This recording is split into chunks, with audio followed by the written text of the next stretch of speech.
Good evening. कल वाला assignment जिसका मिस हुआ है एक बार मुझे बताओ। Am I audible? सभी लोगों को मेरी आवाज सुनाई दे रहा है?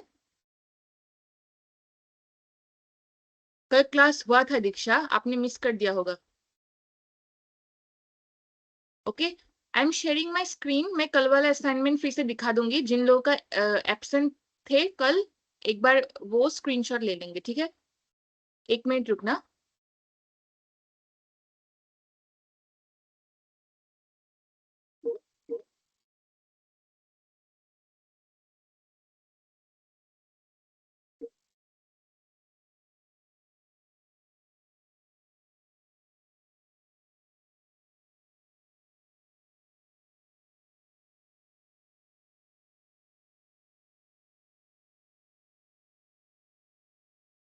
आप लोग असाइनमेंट कॉपी में भी लिख सकते हो, हैंड रिटन होने से ज्यादा अच्छा होगा।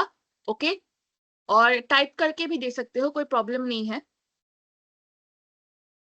मेरा स्क्रीन दिखाई दे रहा है सभी को? वॉइस नहीं आ रहा? वॉइस नहीं आ रहा है क्या लोगों को? बताओ, मैं ऑडिबल? ओके, एंड सभी को स्क्रीन दिखाई दे रहा है?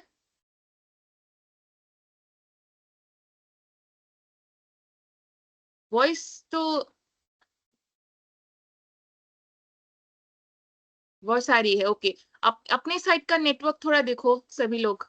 ओके, मैं कल का असाइनमेंट दिखा रही हूँ, सभी नोट डाउन कर लेना। ये आप लोग एक बार स्क्रीनशॉट डाल दो सभी।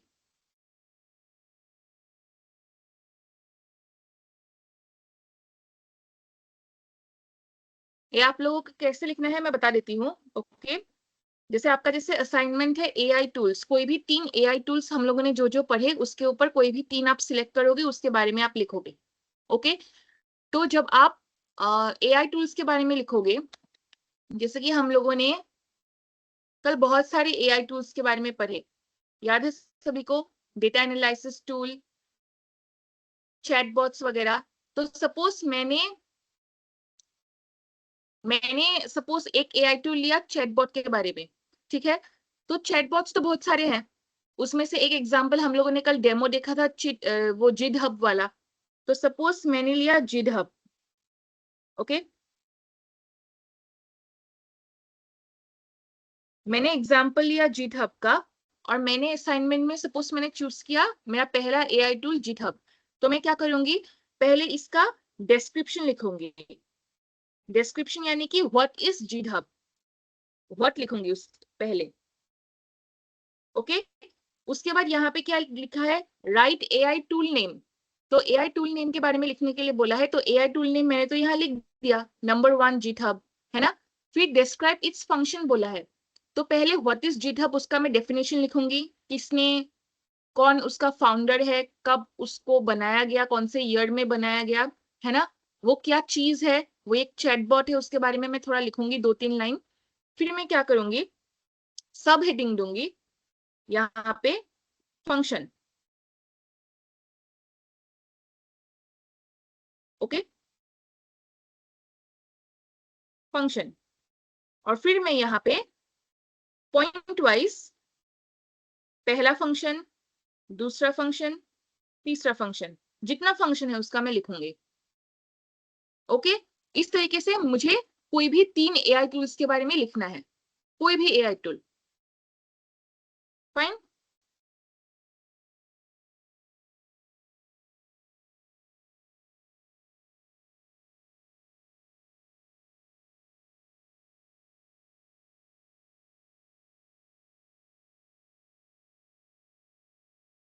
ले लिया सभी ने स्क्रीनशॉट?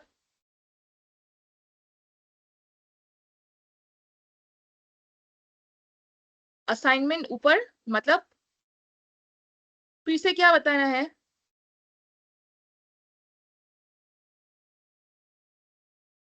जैसे कि मैंने फॉर एग्जांपल मैंने लिया जिटहब के बारे में, ठीक है? असाइनमेंट में आपको क्या बोला है, कोई भी 3 एआई टूल्स के बारे में लिखने के लिए बोला है, राइट? तो मैंने फॉर एग्जांपल लिया जिटहब। ये सपोज मेरा पहला वाला एआई टूल है, मैं जिसके ऊपर लिखूंगी।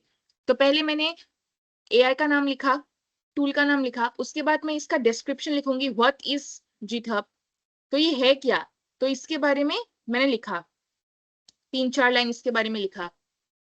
ओके, उसके बाद फंक्शन जो है, फंक्शन लिखने के लिए बोला है, तो मैं फंक्शन सब हेडिंग दूंगी, उसके बाद फिर मैं 1 2 3 जितना है फंक्शन इसका, वो हम लोग इसमें देखेंगे। हाँ, मैंने जो लोग कल लॉगिन नहीं कर पा रहे थे, मैंने उसके बारे में पूछा और फिर सर उसको सॉल्व करेंगे, ठीक है। और लिंक का भी मैंने अंजू पूछा है, तो सर उसका सॉल्व करेंगे, डोंट वरी।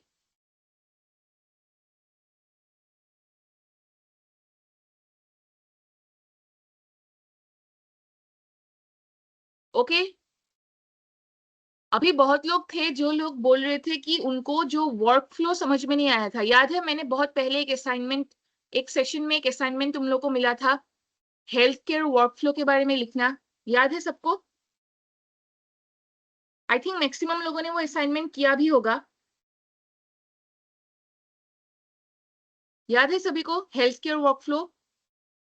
थोड़ा उसके बारे में एक बार देख लेते हैं, ताकि जिन लोगों को डाउट है वो डाउट नहीं रहे, सॉल्व हो जाए। सो ये क्या है, मैंने जो ये बनाया, हम लोग पहले जो पेशेंट का हम लोगों ने एंट्री एग्जिट पॉइंट बनाया है, जैसे कि एक पेशेंट है, ठीक है, उसका यहां से शुरू होगा उसका एंट्री पॉइंट, राइट।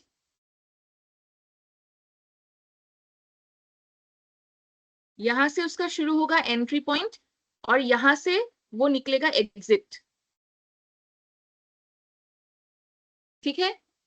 ये हॉस्पिटल का, ये हेल्थ केयर का वर्क फ्लो कंप्लीट नहीं हुआ है अभी तक। ओके, तो जिन लोगों ने इसका असाइनमेंट किया हुआ था वो एक बार फिर से देखोगे। ये जो आप लोग, ये जो हम लोगों ने स्टेप बाय स्टेप ये जो लिखा था, ये ओनली पेशेंट का स्टेप्स था, एंट्री से एग्जिट तक, यानी कि रजिस्ट्रेशन से लेके फॉलो अप तक। इसको आपको क्या करना होगा, कन्वर्ट करना होगा into a health care work flow. कैसे होगा?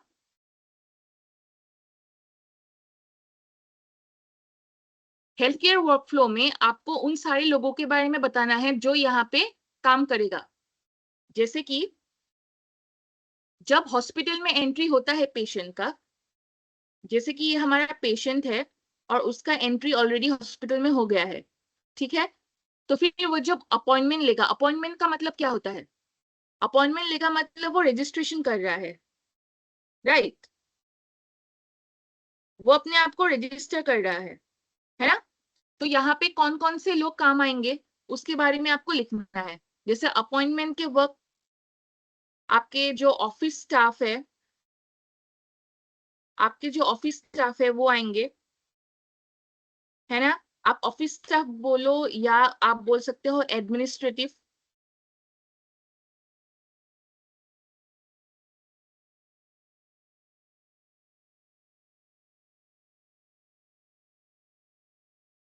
एडमिनिस्ट्रेटिव स्टाफ या फिर आपके ऑफिस स्टाफ, वो अपॉइंटमेंट में आएंगे, है ना। जो आपके रिसेप्शनिस्ट वगैरह होते हैं वो वहां पे आएंगे।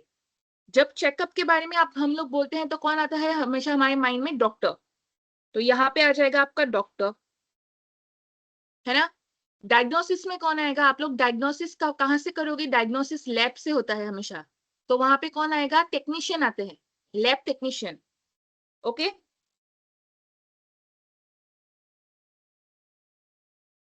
लैब टेक आएंगे यहाँ पे, ठीक है। उसके बाद जब आपकी ट्रीटमेंट होगी तब कौन आएगा, डॉक्टर और नर्स दोनों, डॉक्टर आएंगे, नर्स आएंगे। और आप डायग्नोसिस में असिस्टेंट के बारे में भी लिख सकते हो, यहाँ भी असिस्टेंट होते हैं, राइट। और यहाँ पे आपके, अगर आप लोगों ने हॉस्पिटल के ही डायग्नोस्टिक लैब से नहीं करवाया, कोई और एक्स्ट्रा डायग्नोस्टिक लैब बाहर वाले से करवाया है, तो वहां पे भी रिसेप्शनिस्ट एडमिनिस्ट्रेटिव स्टाफ होते हैं। ओके, और फॉलो अप में फिर से आपके डॉक्टर आ जाएंगे। ये होता है कंप्लीट हॉस्पिटल का work flow. Okay, I think अभी किसी को भी डाउट नहीं होगा। ये मैंने एक फ्लो चार्ट में आप लोगों को समझाया है, आप इसी चीज को आपको लिखना है वर्ड बाय वर्ड, ठीक है, नंबर 1 2 करके पेशेंट के एंट्री और एग्जिट, पेशेंट का यहाँ पे एंट्री हुआ और फिर यहाँ से उसने एग्जिट किया, तो ये चीजों को कौन कौन लोग इसमें काम कर रहा है वो सब भी आपको एक पैराग्राफ वाइज या पॉइंट वाइज आपको बताना है। तो इसी को ही कहते हैं हेल्थ केयर वर्कफ्लो। अभी आप मुझे बताओ, अगर इमरजेंसी का केस हो गया है, इमरजेंसी के केस में हेल्थ केयर वर्कफ्लो कैसे दिखेगा? इमरजेंसी के केस में अपॉइंटमेंट लेते हैं क्या, मुझको बताना। प्यारुल हक, एक बार अपना नेटवर्क चेक करना, ओके। इमरजेंसी का केस जब होता है तब अपॉइंटमेंट लेते हैं क्या?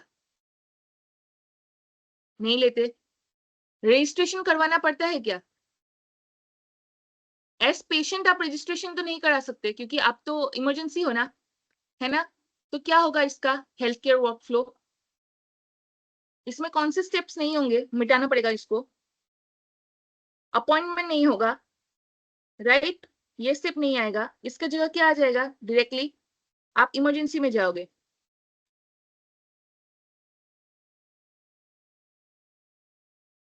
है ना, इमरजेंसी में जाओगे। वेट,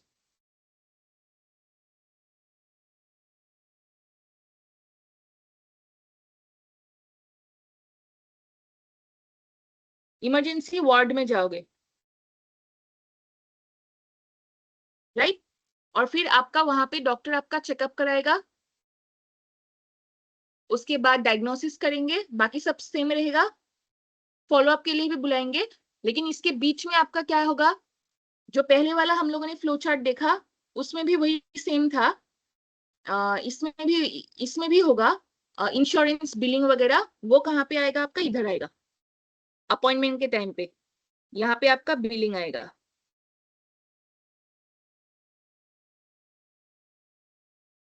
बिलिंग में आप लोग इंश्योरेंस भी ऐड कर सकते हो, ओके।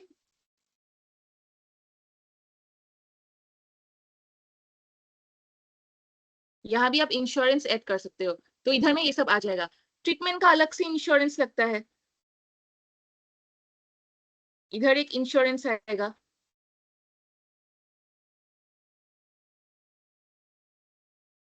जितना ट्रीटमेंट बढ़ता जाएगा उतना बिलिंग आपका बढ़ता जाएगा, तो बिलिंग का काम इधर भी चलता रहेगा, ओके। आपके रिलेटिव्स वगैरह, जो पेशेंट के रिलेटिव्स वगैरह होंगे, है ना, जो फ्रेंड्स वगैरह होंगे, वो लोग ये काम करेंगे, पेशेंट नहीं करेगा। लेकिन पहले पहले अगर इमरजेंसी नहीं होगा तो पेशेंट्स करता है अपना काम। इमरजेंसी के केस में क्या होगा? वहां पे भी बिलिंग आएगा।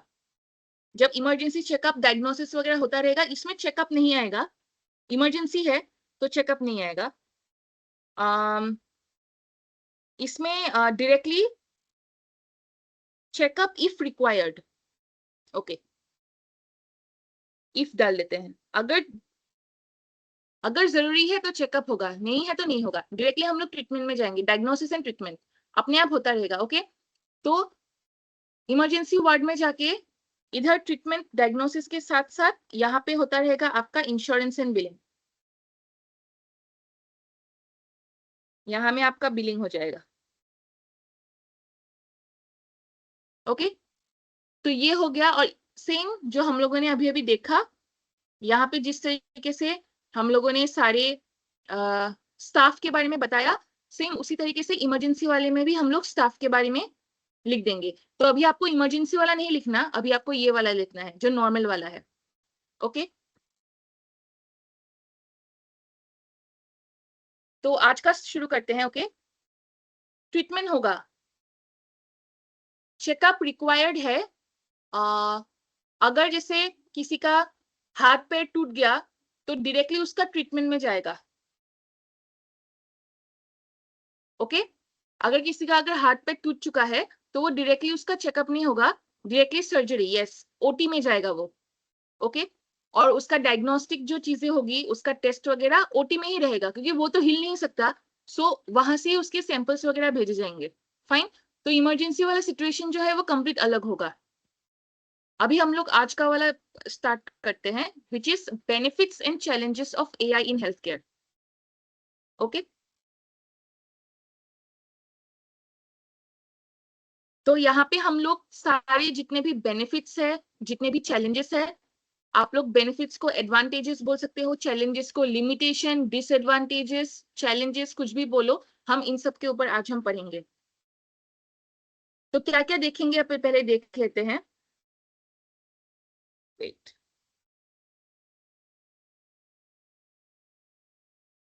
तो हम देखने वाले हैं आज, हम लोग अंडरस्टैंड करेंगे जो मेजर बेनिफिट्स है। ओके, बहुत सारे बेनिफिट्स है, उनमें से हम लोग जो सबसे ज्यादा जरूरी है वो देखेंगे। हम लोग जितने भी हम लोग के चैलेंजेस है, लिमिटेशंस है, वो सब हम लोग देखेंगे एआई सिस्टम में। फिर हम लोग एथिकल जो कंसर्न्स है वो सब हम लोग देखने वाले हैं, एथिकल कंसर्न के बारे में हम लोग जानेंगे। ओके, फिर हम लोग जानेंगे impact of AI on health care, मतलब एआई का क्या असर है हेल्थ केयर में, उसका एसेसिबिलिटी, उसका कॉस्ट, वो सब हम लोग आज जानेंगे। ओके, तो पहले देख लेते हैं उसका इंट्रोडक्शन क्या है। एआई क्या कर रहा है, it's transforming health care by improving medical services and patient care. Okay, However, AI also brings certain risks and limitation. अभी AI तो कितना हेल्प कर रहा है हम लोग ने देख लिया, लेकिन उसके साथ साथ हर चीजों में कुछ ना कुछ लिमिटेशन, कुछ ना कुछ रिस्क, या आप बोलो डिसएडवांटेजेस या चैलेंजेस, कुछ भी आप वर्ड यूज कर सकते हो, वो होते ही है। Understanding both advantage and challenges is important for responsible AI use. बिना उसके नुकसान के जाने, बिना हमको अगर पता नहीं चलेगा कि एआई का अगर हम लोग इस तरीके से इस्तेमाल करें और हम लोग का प्रॉब्लम हो सकता है, तो इससे रिस्क ज्यादा बढ़ेगा। ओके, प्रॉब्लम ज्यादा बढ़ती है, इसलिए दोनों का जानना इंपॉर्टेंट है। किसी भी चीज को यूज करने से पहले एडवांटेज एंड डिसएडवांटेज दोनों का जानना बहुत जरूरी है। और जब आप रिपोर्ट वगैरह भी लिखोगे इसके ऊपर, लास्ट में मैं वो एकदम लास्ट में बताऊंगी, अभी नहीं, जब सेशन खत्म हो जाएगा तब भी आपको दोनों आपको मेंशन करना होगा। ओके, जैसे पहले हम लोग देखते हैं एक्यूरेसी इन हेल्थ केयर, ये अभी हम लोग बेनिफिट्स देखते हैं। तो एक्यूरेसी में क्या क्या करता है एआई, पहले वो जो हम लोग के डिजीजेस है उसको डिटेक्ट करेगा, अर्ली डिटेक्ट करेगा। जैसे मैंने ट्यूमर का एग्जांपल दिया था कि ट्यूमर 3 स्टेजेस में होंगे, तो एआई के हेल्प से हम लोग फर्स्ट स्टेज में ही ट्यूमर को पकड़ लेंगे, ताकि उसको हम लोग इजिली रिमूव कर सके हम लोग के बॉडी से। अगर हम लोगों ने बॉडी में रिमूव नहीं किया तो वो सेकेंड और फिर थर्ड स्टेज में आ जाएगा, और थर्ड स्टेज में आते आते क्या होगा, ज्यादा सीरियस हो जाएगा, कैंसर कंप्लीटली हो जाएगा, मतलब तो प्रॉब्लम हो जाएगा बाद में। ओके, फिर दूसरा पॉइंट देखते हैं, रिड्यूसिंग ह्यूमन एरर, क्योंकि हम लोगों ने एआई को इतना सिस्टमेटिकली बनाया गया है उसको कि वो एरर्स नहीं करेगा, और अगर करेगा भी तो उसको इम्प्रूव करते रहते हैं। क्योंकि ऐसा नहीं है कि डॉक्टर और नर्सेस एआई को यूज कर रहे हैं तो जो बन गया वो बन गया, ऐसा नहीं होता। जितने भी साइंटिस्ट है, इंजीनियर्स वगैरह है, वो लोग उसी सिस्टम को और पढ़ रहे हैं। बहुत स्टूडेंट्स है उसके ऊपर पीएचडी वगैरह रिसर्च कर रहे हैं ताकि इसको और इम्प्रूव कर सके, है ना। इसलिए तो हमको एवरी ईयर, जैसे एवरी ईयर हम लोग को मोबाइल का नया नया मॉडल्स देखने को मिलता है, तो वो ऑलरेडी वो लोग स्टडी कर रहे हैं कि इसको और कितना अच्छा कर सके। उसी तरीके से हम लोग का जो एआई सिस्टम है, मशीन्स है, उसका हमेशा नया नया हमको मॉडल्स मिलता है। अभी हम लोग क्या करते हैं, हॉस्पिटल वगैरह जाके अपना हेल्थ चेकअप करके निकल आते हैं, हम लोग को अंदर के बारे में पता नहीं। लेकिन जो सिस्टम्स वगैरह है, वहाँ के मशीन्स वगैरह जो भी है, वो हमेशा नया नया आता है। जितना नया आएगा उतना कॉस्टली हो जाएगा। Okay, third point is analysing large amounts of medical data. जितना हम लोग कॉस्टली मशीन का यूज करेंगे उतना लार्ज अमाउंट वो मेडिकल डेटा एनालाइज कर सकता है। हम लोगों ने कल एनालाइजिंग टूल्स देखे थे, उन्हीं टूल्स को उसका भी और वर्जन्स आते रहते हैं, वर्जन 1 2 3 4 इस तरीके से आते रहते हैं ताकि सिस्टम और अपडेटेड रहे। ओके, एग्जाम्पल क्या हो गया, AI can identify abnormalities in scans more precisely। जो कल मैंने एग्जांपल दिया था कि एक स्कैन है, ओके, बॉडी का, वहां पे सपोज एक स्कैन हो गया, वहां पे आपका एक जगह दिखाएगा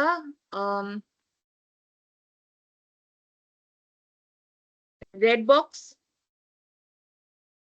एक जगह उसने दिखा लिया येलो बॉक्स इधर में, और एक जगह उसने दिखा दिया ब्लू बॉक्स इधर। तो उन सारे कलर्स का मीनिंग अलग अलग होता है, वो सिस्टम को पता है, वो डॉक्टर्स को पता है। ओके, तो ये जो डिफरेंसेस है वो ह्यूमन आई नहीं पकड़ सकता, हम इंसानी आंखों से हम लोग नहीं देख सकते उसको, ये सिस्टम ही पकड़ सकता है। ओके। फिर है हम लोग का एफिशिएंसी। ये हम लोग बार बार पढ़ ही रहे हैं इसको कि एफिशिएंसी एफिशिएंसी बढ़ाता है, तो देखते हैं क्या करता है ये। एआई जो है वो एफिशिएंसी कैसे बढ़ाता है? Automating repeating task, repetitive task, एक ही टास्क बार बार करना। जैसे ब्लड टेस्ट, ब्लड टेस्ट का सिस्टम सेम है, वेन से ही ब्लड निकालेंगे, है ना। बहुत लोग, लाखों लाखों लोग एक ही लैब से हीमोग्लोबिन टेस्ट करवाते हैं। ओके, हीमोग्लोबिन बॉडी में कितना होना चाहिए? 12 से 15 नॉर्मल है, सभी के लिए यही रेंज है। सेम चीज बार बार करना पड़ता है। पहले क्या करते थे? हाथों से करते थे डॉक्टर लैब्स में। जो टेस्ट मेडिकल जो टेक्नीशियंस है वो लोग लैब में अपने हाथों से करते थे। माइक्रोबायोलॉजिस्ट, पैथोलॉजिस्ट जो लोग है, 12 से कम हुआ तो हीमोग्लोबिन आपका कम है, 15 से ज्यादा है तो ज्यादा हो गया है, अब नॉर्मल रेट। तो ये सब क्या होता है? ये आपका रिपीटेटिव टास्क, हर पेशेंट का सेम चीज, हीमोग्लोबिन चेक करते रहो बस, है ना। तो जब उसको मशीन में डाल दोगे तो मशीन एक साथ बहुत सारे काम एक साथ ऑटोमेटिकली करता रहेगा। आपका वर्कलोड कम हो जाएगा, तब आप बाकी काम अच्छे से कर पाओगे, है ना। सेकंड क्या है, हो गया प्रोसेसिंग रिपोर्ट्स क्विकली। जो आजकल कंप्यूटर में रिपोर्ट बनाते हैं तो उस वो रिपोर्ट जल्दी जल्दी जो मशीन है वो बना देगा, आपको बार बार मैन्युअली लिखना नहीं पड़ेगा। Okay. Assisting doctors in decision making, last में डॉक्टर जो डिसीजन मेकिंग करता है, जो लास्ट में ट्रीटमेंट बताएगा पेशेंट को, उसमें हेल्प करेगा आपका एआई। एग्जाम्पल क्या क्या है? फास्टर रिपोर्ट एनालिसिस और क्विक अपॉइंटमेंट मैनेजमेंट।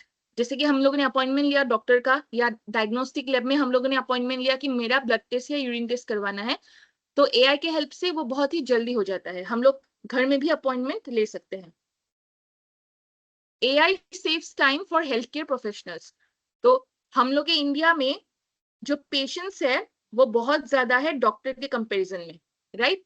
तो एक डॉक्टर एक दिन में कम से कम 200 पेशेंट देखता है, या उससे भी ज्यादा, 200 प्लस। तो जब एआई का हेल्प हो जाएगा तो क्या कर सकता है? उसका जो वर्कलोड है वो कम हो जाएगा। सपोज 100, एक डॉक्टर 100 पेशेंट एवरीडे देख रहा है, फिर भी ज्यादा है, क्योंकि वो हर पेशेंट को इक्वली टाइम नहीं दे पाएगा, राइट। तो जब एआई ज्यादा आ जाएगा तब वो अपना काम अच्छे से कर पाएंगे। ओके।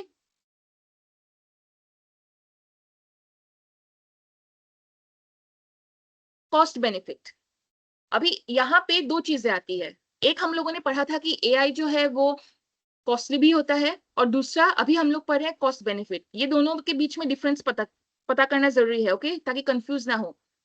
कॉस्ट बेनिफिट कैसे है? अननेसेसरी जो टेस्ट है, ठीक है, जो हमको जरूरी नहीं है, वो टेस्ट बच जाता है, वो मिनिमाइज कर देगा। डायरेक्टली आपको बोलेगा आप यही टेस्ट करो। एआई ज्यादा एडवांस है तो उसको पता चल जाएगा कि ये बाकी के टेस्ट जरूरी नहीं है, आपको बस हीमोग्लोबिन टेस्ट करने से ही आपका हो जाएगा, बाकी आपका डायबिटीज वगैरह टेस्ट करने की जरूरत नहीं। डायरेक्टली आपको बोल देगा, ओके, जो आपको चाहिए वही आपको देगा। रिड्यूसिंग हॉस्पिटल वर्कलोड, ओके, काम कम कर देगा, ओके, हॉस्पिटल का हर तरीके से, चाहे वो मेडिकल हो नॉन मेडिकल हो, हर तरीके से वो काम कम कर देगा। Supporting remote health care services, तो अभी गांव के लोग, जो रिमोट के लोग होते हैं, वो इलाज के लिए कहाँ पे आते हैं? वो आते हैं सिटीज में। लेकिन अगर रिमोट एरियाज में ही हम लोगों ने एआई डाल दिया तो क्या हो जाएगा? वो लोग वहां से ही ऑनलाइन में डॉक्टर से बात कर पाएंगे, राइट। वो लोग ऑनलाइन में डॉक्टर से बात कर पाएंगे, और उन लोगों को इतना पैसा खर्च करके सिटीज में आने की जरूरत नहीं, करेक्ट। तो इसीलिए रिमोट हेल्थ केयर सर्विसेज में वो लोग काम करेंगे। जैसे यहाँ पे लिखा है, जो रिमोट कंसल्टेशन होते हैं, ऑनलाइन कंसल्टेशन, या तो वीडियो कॉल या तो फोन कॉल, उससे क्या हो जाएगा? ट्रेवल और हॉस्पिटल के जो खर्च है वो कम हो जाएंगे, एक्सपेंसेस कम हो जाएंगे।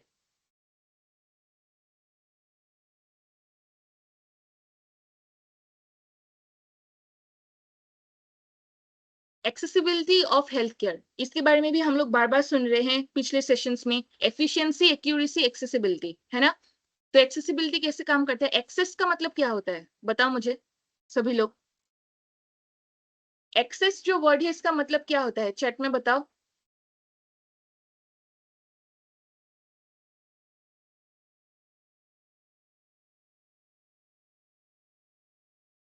अंशु, आप लोगों को जितना भी मतलब क्लासेस है, ओके, रिकॉर्डिंग क्लासेस, वो आपको यूट्यूब में मिल जाएगा। आपके पोर्टल में चेक करो, वहां पे पीडीएफ आप लोग को मिल जाएगा, ठीक है? या तो आप जहां से आप लोग को मीटिंग लिंक्स मिल रहे हैं वहां पे आपको मिल जाएगा। और अगर आप रिकॉर्डिंग्स भी देखोगे जो यूट्यूब में अवेलेबल है, उसी से भी आपको पीडीएफ मिल जाएंगे। आप वीडियो पॉज करके भी आप कंटेंट ले सकते हो वहां से। फाइन। तो मुझको पहले बताओ चैट में सभी लोग, एक्सेस का मतलब क्या होता है? एक्सेस का मतलब क्या है? नहीं, वो तो एक्सेस हो गया, वो अलग है। रितिका, वो अलग एक्सेस है। आपका नेटवर्क में प्रॉब्लम है मंकुश कुमार। एक्सेस का मतलब बताओ। दो मीनिंग है एक्सेस का। एक रितिका ने बताया, वो वाला नहीं है, नहीं, हेल्प नहीं होता। हेल्प नहीं है। एक्सेस का मतलब क्या है? एक्सेसिबिलिटी जो हम लोग बोलते हैं, उसका मतलब क्या है बताओ।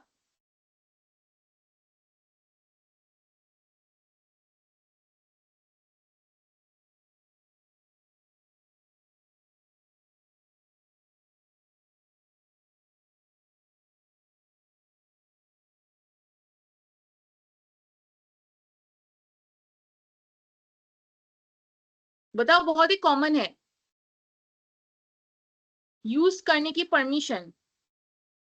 यूज करने की परमिशन नहीं है, ओपन। हाँ, गुलनाज ने एक वर्ड बोला है, ओपन। ओके, ओपन हो सकता है। और एक बहुत ही कॉमन वर्ड है, हम लोग बहुत यूज करते हैं उसको, वो भी ए से शुरू होता है। अब बताओ, मैंने एक क्लू दे दिया। यूज करने की परमिशन के बारे में यहाँ पे है ही नहीं, परमिशन नहीं है। इनफ। नहीं, इनफ नहीं। आप ये बताओ, हॉस्पिटल के टर्म पे हम लोग पूछ रहे हैं ना।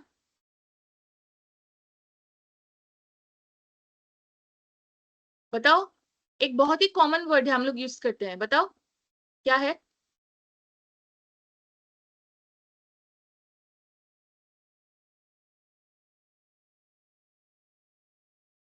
अवेलेबल सुना है?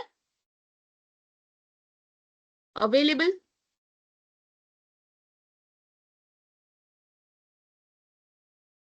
Yes, available. मतलब हमको जितने भी फैसिलिटीज है, जितना भी हम लोगों का जो सिस्टमेटिक, जो हम लोग बेनिफिट्स हम लोग को मिले हैं, वो अवेलेबल है सभी के लिए। अभी पता चला? इसी को एक्सेसिबिलिटी कहते हैं। ओके। जो रितिका ने बताया वो कंफ्यूजन इसलिए हो, इसी की वजह से मैंने आपको उपलब्ध, वेरी गुड, उपलब्ध। तो रितिका ने जो बताया एक्सेस, यानी कि बहुत ज्यादा, मैक्सिमम, इस चीज के वजह से मैंने पूछा आप लोगों को, ताकि कंफ्यूजन ना हो। ओके, क्योंकि इंग्लिश का थोड़ा ये कंफ्यूजन होता है, सेम वर्ड का अलग अलग मीनिंग हो सकता है, इसलिए। अवेलेबिलिटी ऑफ हेल्थ केयर, अभी मैं एक्सेस की जगह यहाँ पे मैं और एक वर्ड यूज कर सकती हूँ, वो है अवेलेबिलिटी।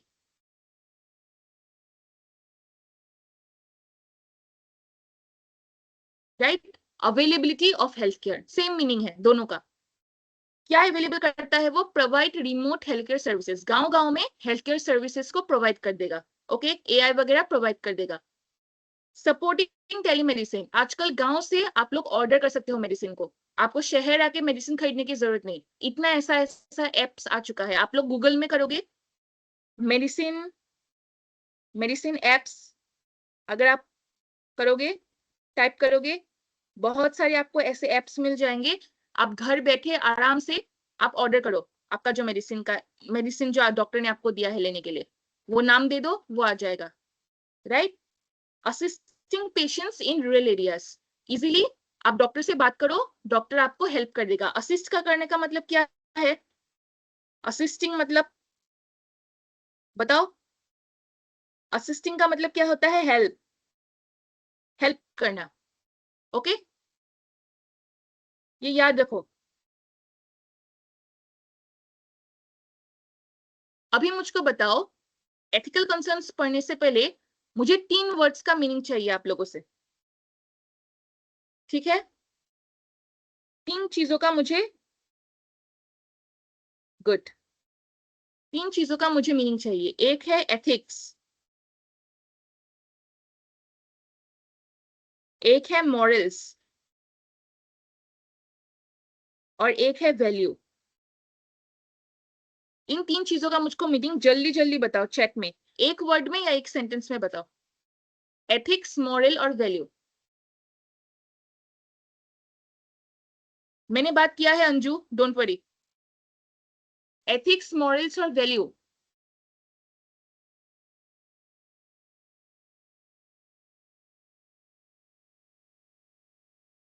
नैतिक किसके बारे में बोला है, ये कौन से वर्ड का मीनिंग बोला है पुरुषोत्तम, वो बताओ। एकदम सिंपल में मुझे चाहिए, ठीक है, मुझे बहुत हाई फाई वर्ड नहीं चाहिए इंग्लिश वाला, एकदम सिंपल सिंपल करके मुझे बताओ। Repeat question. एथिक्स, मॉरल और वैल्यू का मीनिंग चाहिए मुझे, तीनों चीजों का मीनिंग दो। सोसाइटी और प्रोफेशन के रूल्स, अपने पर्सनल सोच और अपनी पर्सनल सोच, ओके, मॉरल।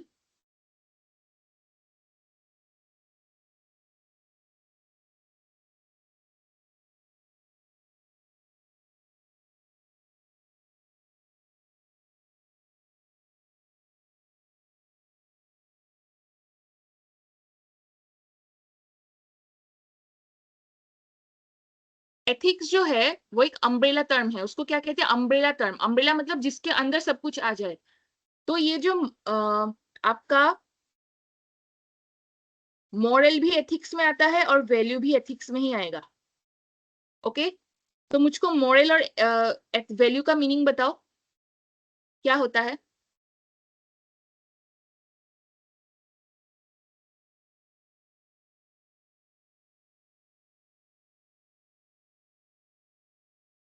ऑनेस्टी वैल्यू है, ऑनेस्टली नहीं, ऑनेस्टी, एल नहीं चाहिए उसमें सूरज।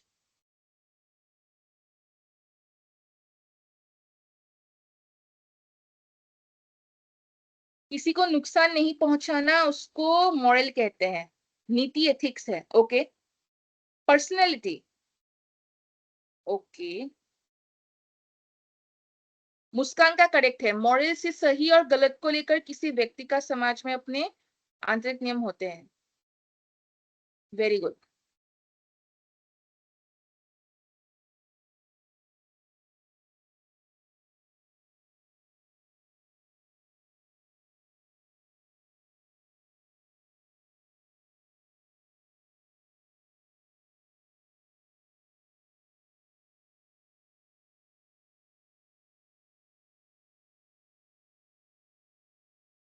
अपना आंसर दो, एआई का आंसर नहीं चाहिए मुझे, एकदम सिंपल में चाहिए मुझे, बड़ा सा पैराग्राफ नहीं चाहिए। ओके,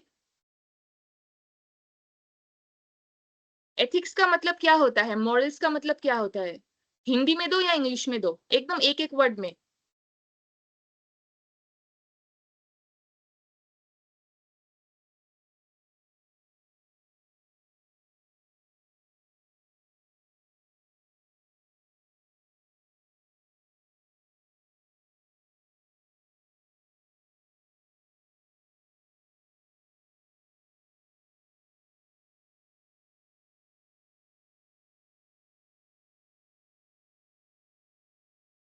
हम लोग जो हमेशा स्टोरी जब पढ़ते थे, ह्यूमन बिहेवियर, ओके, वो एथिक्स में आएगा, कौन सा राइट है या रॉन्ग है, मॉरल्स में आएगा। ओके,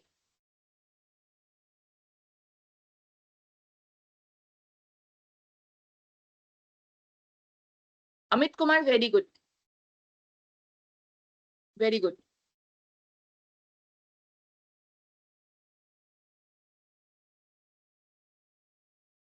तो ऐसे इस तरीके से हम लोग बोल सकते हैं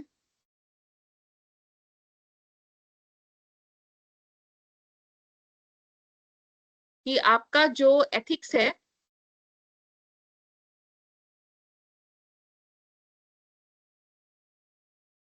जैसे वैल्यूज हो गया, फिर मैंने क्या बोला था, मॉरल्स, और उसके बाद एथिक्स,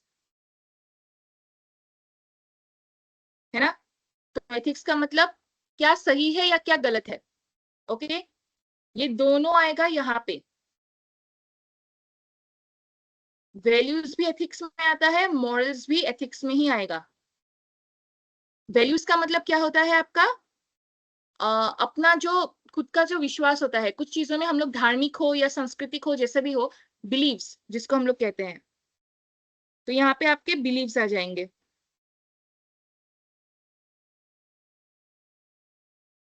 बिलीव्स आएंगे, है ना? आपके जो प्रिंसिपल्स आप बोलो,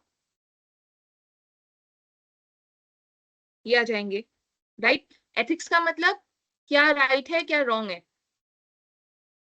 राइट और रॉन्ग, है ना? और मॉरल्स का मतलब क्या होता है? हम लोग पहले पढ़ते थे moral of the story, lesson. क्या सीख मिला हमको इससे? हम लोगों ने क्या जाना? करेक्ट। शॉर्ट में मैंने बोला था आप लोग को देने के लिए, शॉर्ट में चाहिए।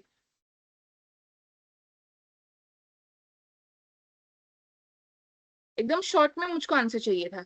ओके। सर ने मुझको अब तक कुछ रिप्लाई नहीं दिया है अंजू, कुछ पता चलेगा तो मैं आपको बोलूंगी। अगर आप लोगों को कुछ हेल्पलाइन वगैरह नंबर मिला है तो उसमें एक बार कांटेक्ट करो सर से। उसके बाद एथिकल कंसर्न इसी की चीज में है। एथिकल कंसर्न यानी कि हम लोग किस तरीके से फेयरली हम लोग यूज करते हैं एआई को। ओके। रेस्पॉन्सिबल होके या फेयर यूज जो हम लोग एआई को करते हैं।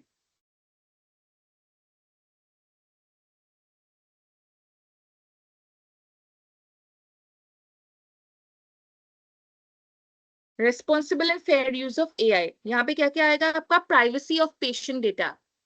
सभी की जो हम लोग का जो मेडिकल डेटा होता है, जहाँ पे हम लोग की बीमारियों के बारे में लिखा होता है, वो हमेशा प्राइवेट होता है। क्या होता है वो? प्राइवेट। मतलब ये कोई हम लोग शेयर नहीं करते इसको, है ना? बायस इन एआई सिस्टम। बायस मतलब इनइक्वालिटी। बायस यानी कि इनइक्वल होना।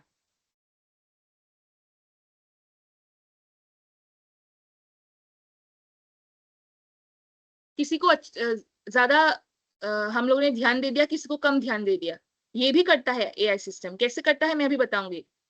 Lack of human judgment. Doctor के पास क्या होता है? इमोशंस होते हैं, है ना? लेकिन एआई एक मशीन है, एक सिस्टम है, उसके पास इमोशन नहीं होता। Misuse of sensitive information. हम लोग किसी और का डेटा हैक करके, जो लोग को हैकिंग वगैरह आता है, वो लोग इस तरीके से इंफॉर्मेशन निकाल सकते हैं, उसको मिसयूज कर सकते हैं। ओके। तो इसलिए एआई का जो सिस्टम है, उसको कुछ एथिकल गाइडलाइंस होते हैं, उसको फॉलो करना चाहिए। कुछ नियम होते हैं, रूल्स है, उन चीजों को फॉलो करना चाहिए, राइट?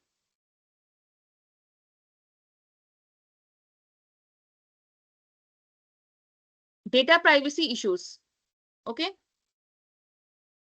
तो क्या क्या आएगा डेटा प्राइवेसी इशू में? जो हम लोग के सेंसिटिव जो पेशेंट इंफॉर्मेशन होते हैं, ठीक है, हम लोग के जितने भी जो प्राइवेट इंफॉर्मेशन होता है, हम लोग के प्राइवेट इंफॉर्मेशन, उसका रिस्क क्या क्या होगा? वो एआई कलेक्ट करता है ना? हम लोग का फोन नंबर से लेके ब्लड ग्रुप, है ना? फोन नंबर, ब्लड ग्रुप, और क्या क्या कलेक्ट करेगा एआई? हम लोग के जितने भी टेस्ट रिजल्ट्स है, राइट, वो सब एआई के पास होगा। यहां तक कि हम लोगों ने जो बिलिंग वगैरह करवाया, बैंकिंग डिटेल्स भी वहां पे होगा, बिलिंग इन्फो, ये भी एआई के पास होगा। तो इससे क्या हो सकता है? डेटा का लीक हो सकता है, राइट? इससे क्या हो सकता है? हमारा डेटा का लीक हो सकता है। फिर क्या होगा? अनऑथोराइज एक्सेस और मिसयूज ऑफ रिकॉर्ड्स। अनऑथोराइज मतलब किसी और का यूज करना, जो हम नहीं चाहते यूज करे, कोई जिसका अथॉरिटी ही नहीं है ना, जो यूज नहीं कर सकते, वो लोग भी हम लोग का इंफॉर्मेशन लेके गलत इस्तेमाल कर सकते हैं। फिर है हम लोग का बायस इन एआई। इनइक्वालिटी कैसे करेगा? एक मशीन इनइक्वालिटी कैसे करता है? जैसे यहाँ पे बहुत लोगों का शायद ब्लड ग्रुप ए पॉजिटिव होगा, तो मैंने दो ब्लड ग्रुप पकड़ लिया। क्या क्या ब्लड ग्रुप होते हैं? ए पॉजिटिव है, ए नेगेटिव है, बी पॉजिटिव है, बी नेगेटिव है ना? A B positive, A B negative, O positive, O negative, इतना ही होते हैं ब्लड ग्रुप, और तो नहीं होता। तो सपोज इनमें से मैंने एआई को बोला कि तुम जो भी डेटा कलेक्ट करोगे, ठीक है, एआई को मैंने बोला कि तुमको जो भी डेटा मिलेगा, कौन कौन से डेटा के ऊपर तुम काम कर सकते हो, only A positive and B positive, बाकी डेटा के ऊपर तुम काम नहीं करोगे, क्योंकि वो सिस्टम मैंने तुम्हारे अंदर डाला ही नहीं। बाकी ब्लड ग्रुप के बारे में तुम्हारे अंदर इंफॉर्मेशन है ही नहीं, तो तुम उनका इलाज नहीं कर सकते। ओके, उनका इंफॉर्मेशन आप नहीं दे सकते, सिर्फ ए पॉजिटिव और बी पॉजिटिव। तो ये इनइक्वालिटी हो गया ना। बाकी ब्लड ग्रुप वालों को बीमारी नहीं होती है क्या? होती है, तो वो कहाँ पे जाएंगे? राइट। इस तरीके से एआई सिस्टम उल्टा पुल्टा करता है। और एक चीज में उल्टा पुल्टा करेगा, मैं बता रही हूँ। बायस कैसे करेगा? बहुत सारे हॉस्पिटल है जहाँ पे जो आपके फीमेल्स होते हैं उनको ज्यादा प्रेफरेंस देते हैं, मेल्स को नहीं देते। ओके, फीमेल्स को कहीं कहीं पे ज्यादा प्रेफरेंस देते हैं, होता है ऐसा, सिस्टम के अंदर ऐसा होता है। ओके, कि हम लोग इनके लिए ही काम करेंगे, मेल्स के लिए नहीं करेंगे। तो ये भी जेंडर बायस है, ये जेंडर बायस में आ गया। ओके, एआई बायस हो गया। तो अभी एग्जांपल में क्या क्या देखो, इस तरीके से उनको बनाया गया है, इसलिए ऐसा होता है। तो incorrect diagnosis for certain group, तो अगर मैंने ऑलरेडी बोल दिया एआई को कि आपको सिर्फ ए और बी पॉजिटिव के लिए ही काम करना है, तो सपोज एक बी नेगेटिव का इंसान है, ठीक है, बी नेगेटिव वाला इंसान जो है वो एआई को बोला कि मेरे को भी इलाज करो, मेरा भी ब्लड दो और मेरा भी इलाज कर दो, मेरा मुझे भी रिपोर्ट देखना है।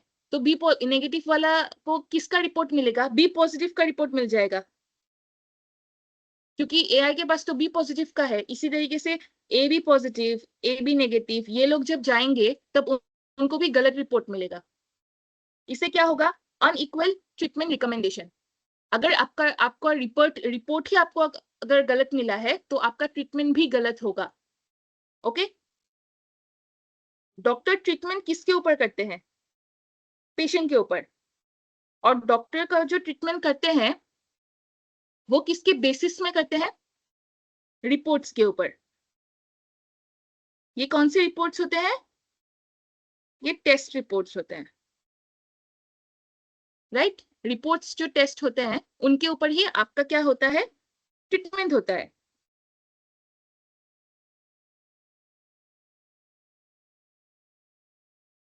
ओके,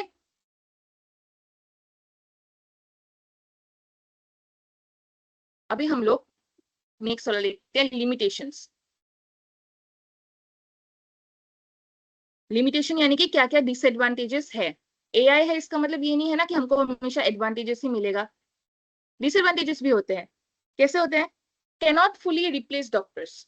किसने बोला था मुझे कि जो एआई है वो डॉक्टर्स को रिप्लेस नहीं कर सकता? सभी लोगों ने यही बोला था कि रिप्लेस नहीं कर सकता, याद है ना? Depends heavily on quality data. आप कुछ भी मशीन से आप अपना रिपोर्ट नहीं निकाल सकते। जो महंगे कॉस्टली मशीन्स जो होंगे, जो आपको डेटा क्या देगा? क्लियर देगा, क्लियर डेटा, या आप बोलो accurate data.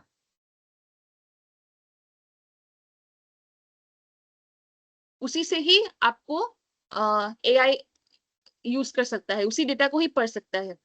Okay, requires expensive technology. यहाँ पे उल्टा हो जाएगा। अभी जो आपकी जो मशीन्स है एक तरीके से गांव वालों का खर्च कम कर रहा है, लेकिन खर्च किसका बढ़ाएगा? गवर्नमेंट का बढ़ाएगा। गवर्नमेंट का खर्च बढ़ेगा तो गवर्नमेंट किससे खर्च लेगा? टैक्स से, हम लोगों से, टैक्स पे करके, राइट। तो कहाँ पे वो उल्टा हम लोग का भी खर्च ही बढ़ रहा है। ओके, दोनों हो रहा है एक साथ। तो एक्सपेंसिव टेक्नोलॉजी, जितने मशीन से करोड़ों में आते हैं, ओके, तो ये मशीन्स जो है वो एक्सपेंसिव होते हैं बहुत ज्यादा, क्योंकि वो सब बाहर के मशीन्स है, इंडिया में नहीं बन रहा, इसलिए। Limited human understanding and empathy. Emotions नहीं होते, सेम चीज। इस सेंटेंस का मतलब क्या होता है? इमोशन नहीं है, इमोशन लेस, आप बोलो, इसी चीज को बोला गया है।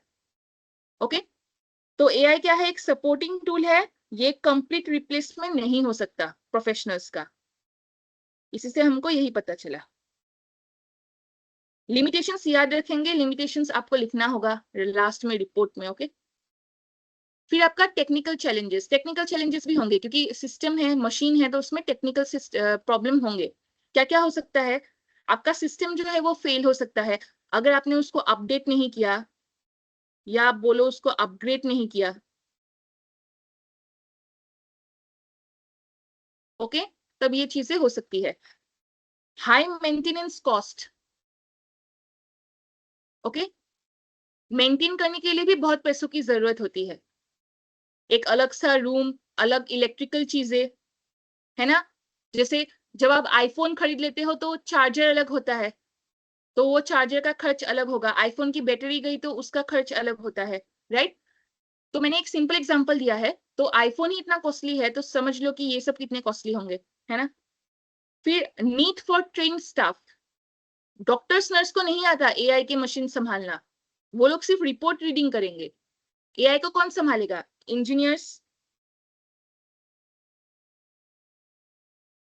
टेक्नीशियंस, जो टेक के होते हैं, टेक्नीशियन संभालेंगे, okay. Integration with existing system, अभी जो इंडिया में जो चीजें चल रही है, अभी जिस तरीके से हम लोग इलाज कर रहे हैं उसके साथ इंटीग्रेट करना, मतलब क्या होता है? जोड़ना, ऐड करना, ओके, जुड़ जाना पड़ेगा। उसी तरीके से हमको एआई को बनाना है, इस तरीके से हमको यूज करना है एआई को, ओके। तो स्मॉलर हॉस्पिटल जो होते हैं, हमारे जितने भी छोटे छोटे अस्पताल है, जैसे गवर्नमेंट के हॉस्पिटल हो गए, या जो गांव के जो हॉस्पिटल्स हो गए, तो उनको क्या होगा? उनको अडॉप्ट करने में ज्यादा स्ट्रगल होगा क्योंकि उनके पास इतने महंगे चीजें रखने के लिए जगह नहीं है, पहली बात, और इतना फैसिलिटीज नहीं है। प्राइवेट वाले ले सकते हैं, कोई प्रॉब्लम नहीं है, लेकिन जो स्मॉलर होंगे, स्मॉलर हॉस्पिटल्स होंगे, उनको प्रॉब्लम होगा। फाइन। तो ये हो गया हमारे टेक्निकल चैलेंजेस। ह्यूमन रोल क्या क्या होंगे इसमें? Doctors and health care staff remain essential because they provide. Human role क्यों जरूरी है? क्योंकि ह्यूमन जजमेंट दे सकते हैं वो लोग, राइट। क्या दे सकते हैं वो लोग? Human judgement.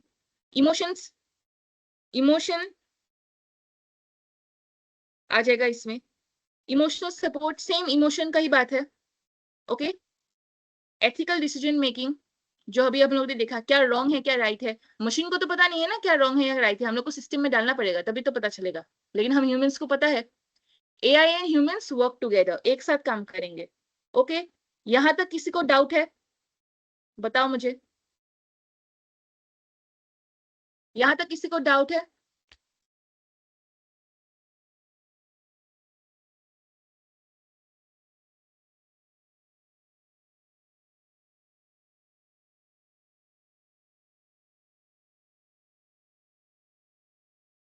एआई एक्सरे तो नहीं कर सकते हैं ना, एक्सरे इज अ मशीन, ठीक है। एक्सरे जो होता है वो मशीन होता है, वो ह्यूमंस करेंगे, उसको संभालेंगे टेक्नीशियन ही। जो रेडियोलॉजी सुना है ना, रेडियोलॉजी पढ़ना, रेडियोलॉजी डिपार्टमेंट के बारे में शायद सुना होगा, वो लोग पढ़ते हैं इन सब के ऊपर, एक्सरे, सीटी स्कैन, ओके।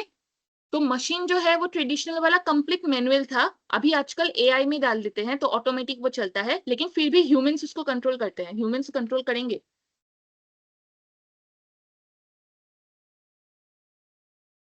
अभी तक किसी को कुछ डाउट? कौन सा बताना है? विकास बताओ, कौन सा वाला पार्ट रिपीट करना है, बताओ।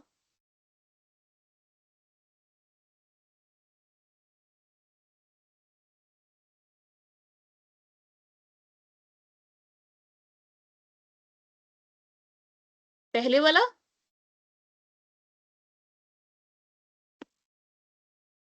टेक्निकल तो इसमें कोई टेक्नीशियन से होगा नहीं। क्या बोल रहे हो टेक्निकल?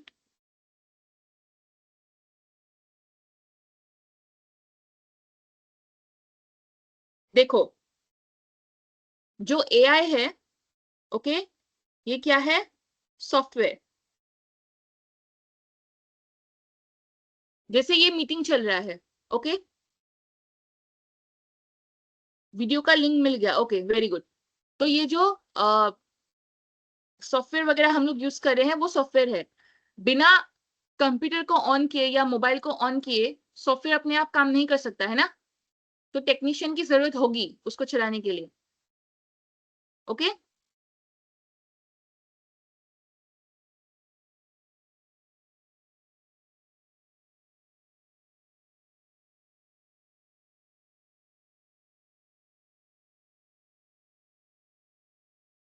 अटेंडेंस मार्क करते रहो, आप लोग को तो ओरिएंटेशन में बताया गया है ना, मुझको अटेंडेंस के बारे में पता नहीं है, ओके। रिकॉर्डिंग क्लासेस में सभी का अटेंडेंस रिकॉर्ड हो जाता है, तो ये एक तरीके से प्रूफ होगा, ओके। इन केस अगर आप लोग का पोर्टल जो है वो अटेंडेंस रिकॉर्ड नहीं कर पाया और आप लोग भूल भी गए, तब भी आप वीडियो प्रूफ तो है ना, मैंने उसके बारे में बोला था।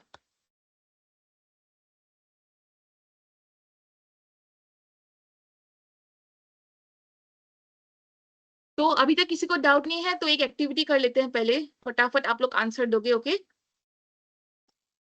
तो मुझको सभी लोग दो दो एडवांटेजेस बता दो एआई का, अभी हम लोगों ने पढ़ा, एडवांटेजेस बताओ सभी।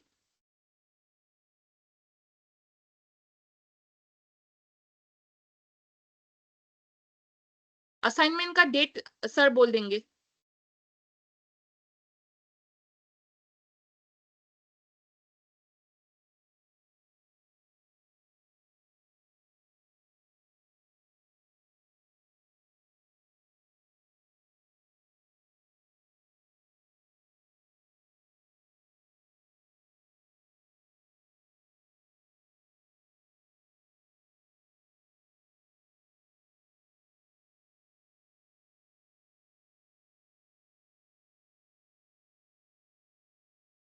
दो एडवांटेजेस एआई का,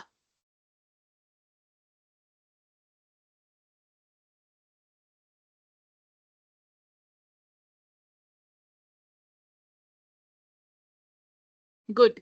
अभी डिसएडवांटेजेस बताओ।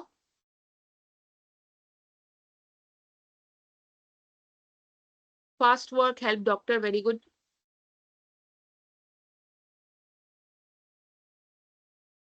असाइनमेंट तो मैं दे चुकी ना कल, आज का असाइनमेंट अभी मिलने वाला है, थोड़ा वेट करो।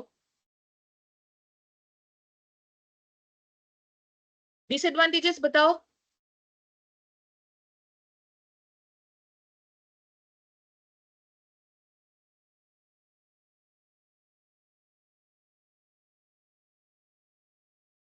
अच्छा, अटेंडेंस का आप सभी का पोर्टल होगा। मैंने बहुत पहले जब मुझे अटेंडेंस के बारे में पूछा गया था, तो मैंने बोला था कि आप लोगों को मीटिंग लिंक जहां पे मिलता है वहां पे ही सर आपको बोल देंगे कि अटेंडेंस कहाँ पे मार्क करना है, वो एक बार पोर्टल में चेक करो, वो मैंने बोला हुआ था सभी को, ओके। उसके बाद फिर मैंने बोला था कि अगर कभी कभी पोर्टल आपका अटेंडेंस मार्क करने के बाद भी अटेंडेंस नहीं लेता, क्योंकि पहले भी स्टूडेंट्स का ऐसा हुआ है, टेक्निकल प्रॉब्लम्स हुए हैं, 33% दिखाएगा, 20% दिखाएगा, तो एज अ प्रूफ आप लोग का जो ये वीडियो क्लासेस चल रहा है उसमें प्रूफ रहेगा कि आप लोगों ने अटेंडेंस, आप लोगों ने क्लासेस अटेंड किया है, ओके। पोर्टल कहाँ से खोलना है वो तो आपको पता होगा ना दानिश, आप लोग को सर ने बोला होगा। आप लोग का ओरिएंटेशन हुआ है, आप लोग को टेलीग्राम से या व्हाट्सएप में तो आप लोग को मिलता है ना जो मीटिंग लिंक्स है, तो वहां से देखो, सभी लोग पोर्टल में दे रहे हैं, राइट। और हम लोग का जो यूट्यूब चैनल है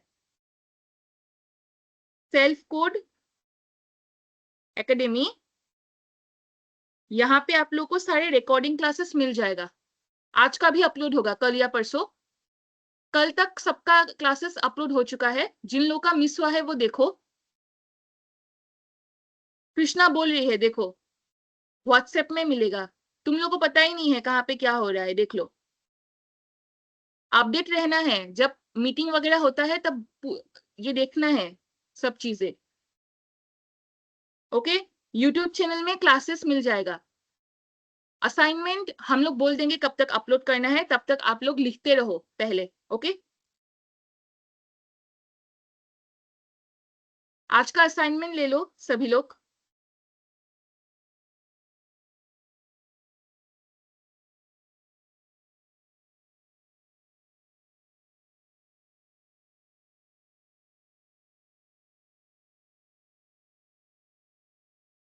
डेटा प्राइवेसी क्यों इंपॉर्टेंट है पहले बोलो चैट में सभी।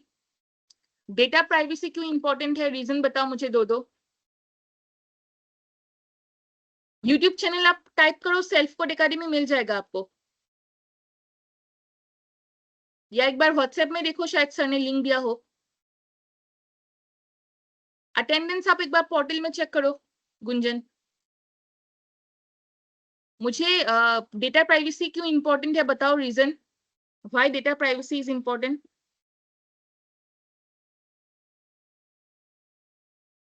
डेटा प्राइवेसी क्यों इंपॉर्टेंट है बताओ।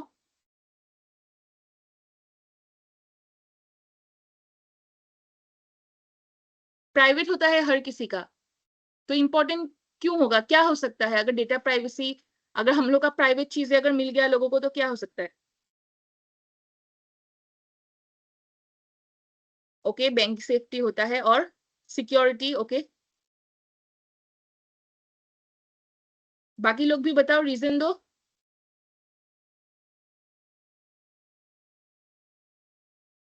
Okay good.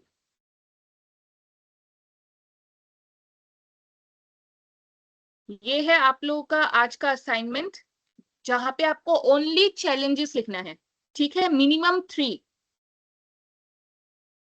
ओनली 3 मिनिमम, ठीक है। आप लोग मैक्सिमम जितना हो सके उतना लिख सकते हो। 3 एटलीस्ट 3 चैलेंजेस आपको लिखना है, सिर्फ चैलेंजेस, और सभी पॉइंट का एक एक एग्जाम्पल, ठीक है। स्क्रीनशॉट ले लो सभी।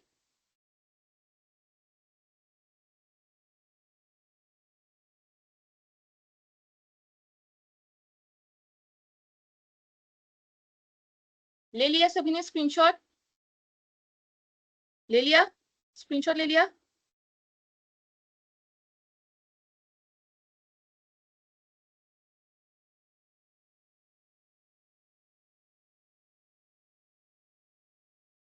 Okay good. तो जो असाइनमेंट के बारे में लोग पूछ रहे थे, मैं एक बार क्लियरली लास्ट टाइम बता दूंगी, ओके उसको फिर मैं रिपीट नहीं करूंगी, एकदम लास्ट में जब हम लोग के सारे क्लासेस खत्म हो जाएंगे फिर मैं रिपीट करने वाले हूँ। ओके तो सुन लो ध्यान से, जिनको नहीं सुनना they can leave.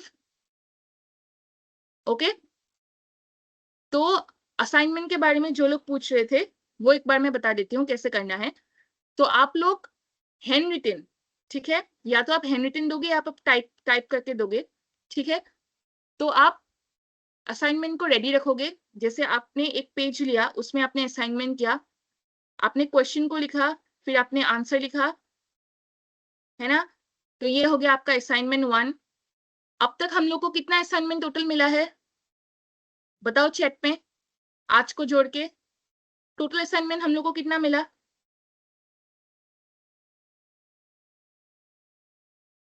Very good, 7। Total हम लोग को अभी तक 7 असाइनमेंट्स मिले हैं आज का जोड़ के, आज 7th है ना। मोनू 15 में पहुंच गया, वो किसी और का भी असाइनमेंट सॉल्व कर रहा होगा। 7 असाइनमेंट, वेरी गुड। तो ये 7 असाइनमेंट अलग अलग पेजेस में होंगे, सारे असाइनमेंट 1 पेज का होगा, ओके। जितने भी आप मतलब 7 असाइनमेंट यानी कि 7 पेजेस, टोटल आप लोग का अभी होगा 7 पेजेस। आप हैंड रिटन दो, टाइप करके दो, आपकी मर्जी। डायग्राम या फ्लो चार्ट आप बना सकते हो, वो भी आपकी मर्जी, क्योंकि सारे असाइनमेंट मैक्सिमम 250 वर्ड्स के होंगे, उससे ज्यादा नहीं है, तो 1 पेज का हो जाएगा आराम से, ओके। एकदम लास्ट में जब हम लोग का सारा सेशन खत्म हो जाएगा, ठीक है, सारे जब खत्म हो जाएंगे तब एकदम लास्ट में आप लोग को एक रिपोर्ट सबमिट करना होगा। वो रिपोर्ट जब मैं डिस्कस करूंगी कैसे बनाना है क्या बनाना है, तब मैं आपको बताऊंगी असाइनमेंट का क्या करना पड़ेगा। तब तक आप लोग ये 7 असाइनमेंट्स लिख के रेडी रखोगे, ओके। अब बताओ किसको क्या और डाउट है, और जिसको डाउट नहीं है वो लीव कर सकते हो, क्लास खत्म हुआ।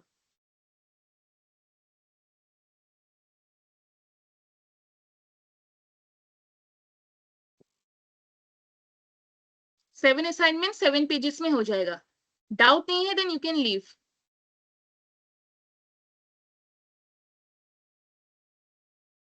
उससे ज्यादा होगा तो भी प्रॉब्लम नहीं है, मैंने मिनिमम बोला है 7 पेज, ओके। आप एक असाइनमेंट 2-3 पेज का भी बना सकते हो, कोई प्रॉब्लम नहीं है।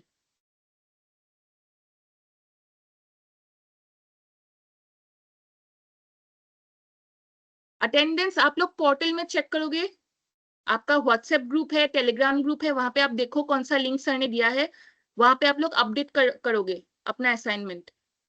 All done, very good. Okay,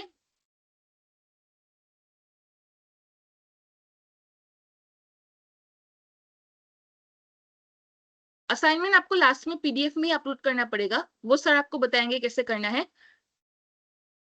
आप लोग अगर एमएस वर्ड में टाइप करते हो तब भी आप पीडीएफ कर सकते हो। अगर आपने हैंड रिटन सबमिट करने की कोशिश, हैंड रिटन आपको अगर देना है तो वो भी आप फोटो खींच के पीडीएफ कर सकते हो, तो कोई प्रॉब्लम नहीं। अटेंडेंस बनना इंपॉर्टेंट है मोनू जी। ओके, मिनिमम अटेंडेंस तो चाहिए, मिनिमम नहीं होगा तो आपके कॉलेज भी डिग्री नहीं देता है। ओके, जो जो बच गया वो करते रहो। जो क्लासेस आप लोग का मिस हुआ है वो आप लोग यूट्यूब में देखो, वहां पे अपलोड हो चुका है ऑलरेडी। आशुतोष आप यूट्यूब में जाओ, मैंने बोला ना वो चैनल का नाम सेल्फ कोड एकेडमी, वहां पे जाके आप देखो। आज का मिला के 7th, ये हमारा 7 क्लास है।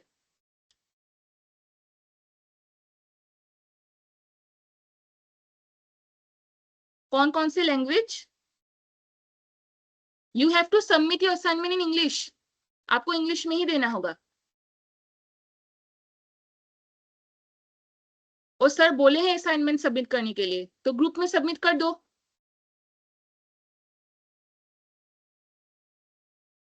असाइनमेंट हाथ से बनाओ मोनू जी, आपको तो पता होगा। जिनका क्लासेस मिस हुआ है वो लोग यूट्यूब से देखेंगे। ओके, मोनू ने पहले पूछा था टाइपिंग कर सकते हैं क्या, मैंने बोला था हाँ टाइपिंग कर सकते हो, अगर याद है तो टाइपिंग भी कर सकते हो। सुजीत कुमार, आपको हिंदी में नहीं बनाना है असाइनमेंट, मैंने बोला था ना आपको चैट जीपीटी से उसको कन्वर्ट करना है इंग्लिश में। हिंदी वाला जो असाइनमेंट है वो फोटो खींच के चैट जीपीटी में डाल दो। व्हाट्सएप ग्रुप में बोले हैं तो सबमिट कर दो पुरुषोत्तम, जितना हुआ है उतना कर दो सबमिट।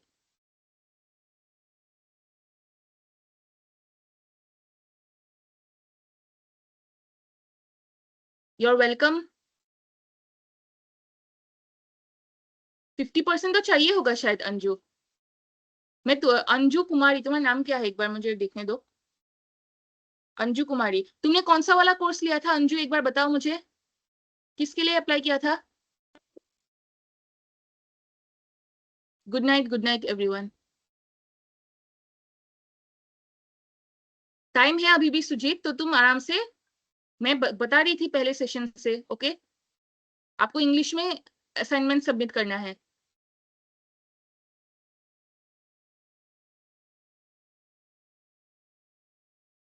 एआई टूल्स,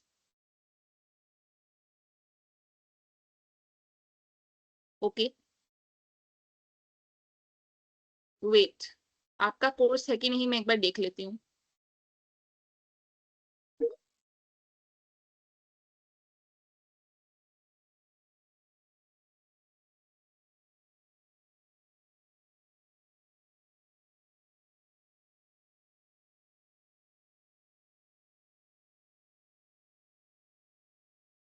ओके, जो अंजू कुमारी का जो कोर्स है एआई टूल्स करके कुछ भी कोर्स नहीं है। ओके, आपको कुछ गलतफहमी हुआ होगा, मैंने बोला था एआई से 3 ही कोर्सेस है, आपका एआई इन लिटरेसी है।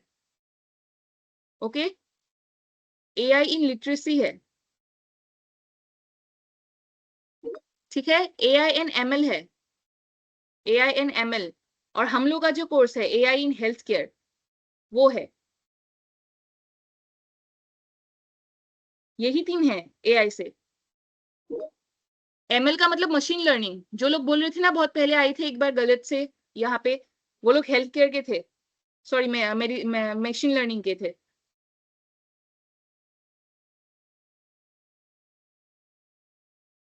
अटेंडेंस कैसे बनेगा, आप लोग पोर्टल में जाके एक बार उसको अपडेट करो।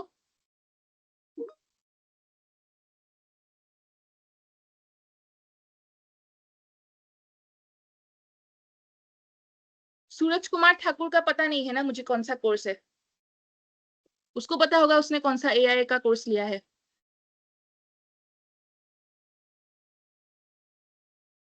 जिसको डाउट है वो रहो, जिसको नहीं है वो लीव करो, क्लास खत्म हुआ है आज का।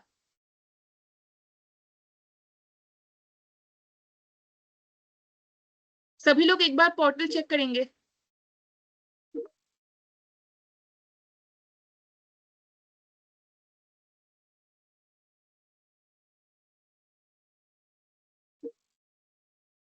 अंजू कुमारी एक बार देख लो अपना कोर्स, ओके। एआई टूल्स करके कुछ भी कोर्स नहीं है।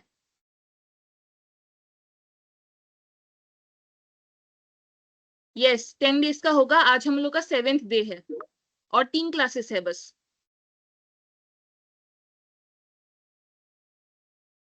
सैलरी दे दो मुझको बाकी का एक्स्ट्रा, तब पढ़ा देंगे हम लोग।